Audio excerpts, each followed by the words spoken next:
Email verification failed on Charles Schwab Fix. If Charles Schwab isn't verifying your email, most people get this wrong by assuming it's a technical glitch, when the issue often comes down to a simple email oversight. The surprising truth is that with the right approach, you can fix it quickly. Step 1. Check all your email folders, including spam, junk, and promotions. Schwab verification messages sometimes get filtered automatically. Make sure you're checking the email associated with your Schwab account. Step 2. Confirm that your email is correctly entered in your account settings. Even a small typo can prevent verification. Update your email, if necessary, either through your online account or by contacting Schwab support. Step 3. Add Schwab's email addresses to your safe sender list. This helps ensure verification emails arrive without being blocked. For example, notifications.schwab.com should be added to your contacts. Step 4. Request a new verification email from the Schwab website or app.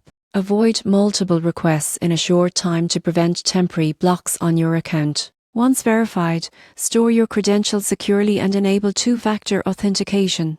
This extra security measure ensures future emails and transactions are handled safely. Following these steps ensures your Charles Schwab email verification is completed successfully, giving you uninterrupted access to your investments and account features. Proper email management and verification procedures are essential for secure account access.